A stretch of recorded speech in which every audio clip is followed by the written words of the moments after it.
Putin's going to lie. He's a former KGB colonel. This is what really pisses me off the most, when you see conservatives on conservative websites say, oh, Vladimir Putin standing up for the West and Christianity. This is a guy who persecuted Christians when he was a KGB officer. Our next guest, you can follow him on the Twitter at Seb Gorka. He's the author of the New York Times bestseller, Defeating Jihad. He has a new book coming out, Why We Fight, July 23rd. He's a military intelligence analyst, and he was former deputy assistant to United States President Donald Trump in 2017. We've had him on the show before. Dr. Gorka, thank you for being here, sir. Hey, guys. Great to be back. This is a whole new studio setup you got going on there. It's almost like this is a CNN quadrant view. Thank you. You like it? It's my new private studio. Okay, well, good. So hopefully no one at CNN actually has your coordinates, because there will be a dirty bomb going on there somewhere. Or it's dirty. Don't worry about it. It's just Anderson Cooper hurling cuss words. Host with three eyes open. Yes. I've survived that. I'm way beyond Anderson Cooper's cuss words. Well, good. I'm glad to hear it. So let me ask you this. Today, obviously, it's the trend everywhere. Optics-wise, how do you think this has been for President Donald Trump? Good, bad, worse? It seems like it wasn't a great day. Yeah, I'm trying to think, what else do we expect, Stephen? I mean, really, what was the mainstream media going to do? Suddenly surrender and say, oh my, what a great president Donald Trump is. I'm not saying it's the best press conference he ever gave, but I can tell you, because I saw it when I was in the Oval with him, he's just fed up with this Russia collusion absurdity. Yep. And if you see the way that they're mixing up the Mueller investigation on collusion with the question of the election tampering by these GRU agents, he's just had enough. And to think that they didn't ask one important question about Syria, nuclear weapons, Germany getting in bed with Russia, it's like the Stroke testimony last week. They unveiled themselves for who they are. The mainstream media isn't doing journalism anymore, Steve. Well, I agree with you, and I think there are two things that are often conflated, like you touched on. So one, this idea that President Trump colluded with the Russians, of which there's really no evidence, right? I think we agree on that. But then number two, as you said, the Russian meddling in the election for undue influence, on an American election. There seems to be some evidence for that, but two separate issues. They try to conflate them. So as someone who is generally a supporter, a fair critic with Donald Trump, why wouldn't President Trump take the opportunity to distance himself from the collusion accusations with this fake news by just condemning the Russian meddling when he's got Putin right there? That's one thing I will say as a supporter going, well, if he does that, that helps him. No, I think, that's definitely a hypothetical thing he could do. But I think he's just fed up. I mean, look at what they've done to him and his family.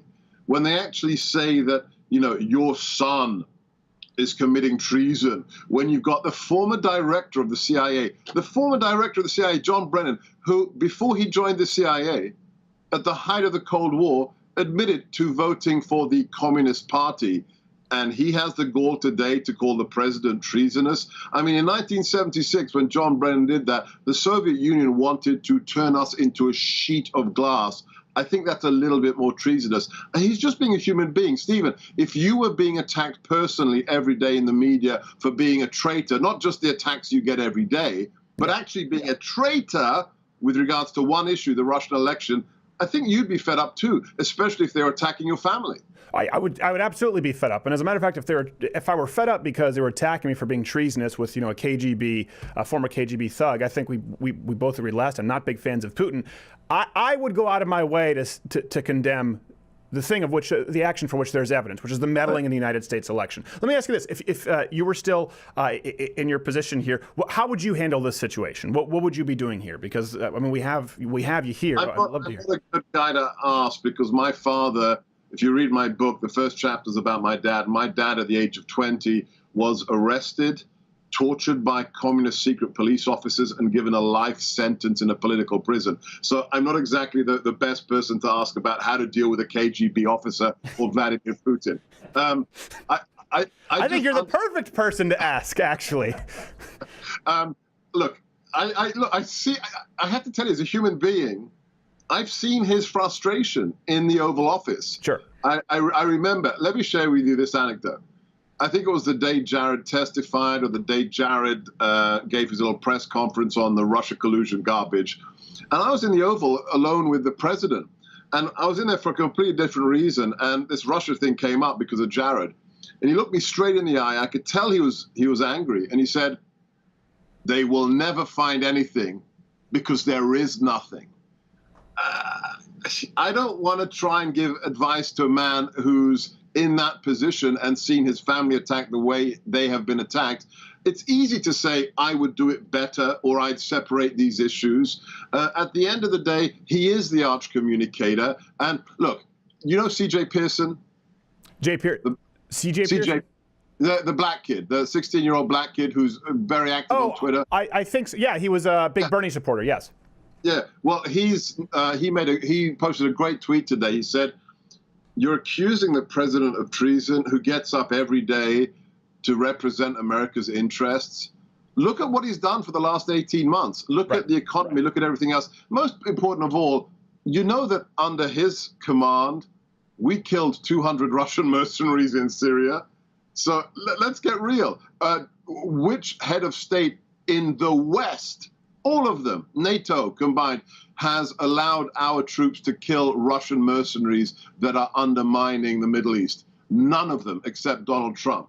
Yeah, I certainly think that Barack Obama was a lot weaker when it came to Russia. I mean, that's there's been the quote going around where he said, "What if I win the election? We'll be a lot more flexible." It's been Yes, flexible is the key word there. Words matter. Flexible. Let it not be misconstrued, President Obama. Yes, I agree with all. Well, we have some questions actually here from Twitter, and I think this is a constant theme we toss to the audience. This comes from Bilo Cash Out. Should we side with our U.S. intelligence agencies or believe Putin? Then Stephen Scott asks, how have so many Americans reached the point where they trust Putin about the same as they do the FBI, DOJ, CIA? This was one of the most common questions where who should Americans trust? Because that was I will say the big bungle from Donald Trump today, saying Putin says no. He said so very powerfully, creating an equivalency. That being said, there isn't a lot of faith in a lot of American institutions right now. So I don't know if it's a matter of people believing Putin or just not believing the FBI. But what do you think of that? Who should they trust? If we want, look, Putin's going to lie. He's a former KGB colonel. He spent his life trying to undermine America, Western civilization, the idea that he's some great national hero. I mean, this is what really pisses me off the most when you see conservatives on conservative websites say, oh, Vladimir Putin standing up for the West and Christianity. This is a guy who persecuted Christians when he was a KGB officer. Right. Let's just get serious. So you don't trust him, number one. But to say it's a dichotomy between trusting him and the U.S. intelligence services, let's get hyperfactual. This 17 intelligence agencies or 15, it's garbage. It's not true. If you read DNI's report, the director of national intelligence did not say we have a consensus. In fact, there were dissenting opinions from 5 or 6 of the U.S. intelligence agencies. What we do know is that there are Russian fingerprints on actions to do with the last election, especially the code that was used and the kind of encryption that was used to target various internet capacities. And now we have the Mueller indictments. And Stephen, let's be serious about the Mueller indictments. As I think it was Nigel Farage summarized it. Well, we indicted 12 spies for spying. I'm shocked. There's gambling in this casino. I mean, really. I mean, it's like Casablanca and Commander Renault.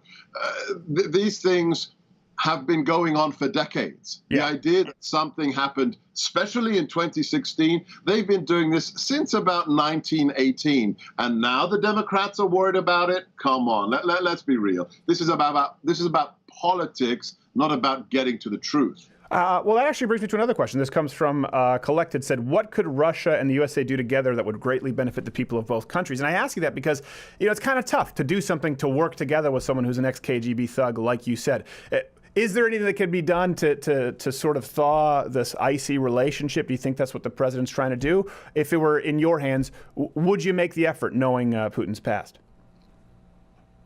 I'd use the levers that I know he responds to. Okay.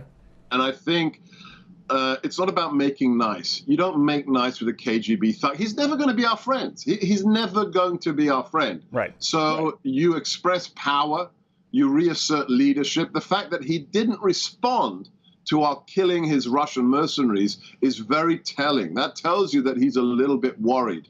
At the very, very least, I'd just like him to stand down from his meddling. whether it's in the Ukraine, whether it's in Syria. The fact is, we've had 400,000 people killed in Syria, and Russia isn't exactly always on the side of the good guys. So I think it's trying to put him a little bit back into his box, not with some kind of rose-tinted expectation that we're going to hold hands and collaborate on issues together. I don't think that's ever going to happen. Okay, a final question. I think Vladimir Putin talked about a $400 million at the press conference to Hillary Clinton's campaign.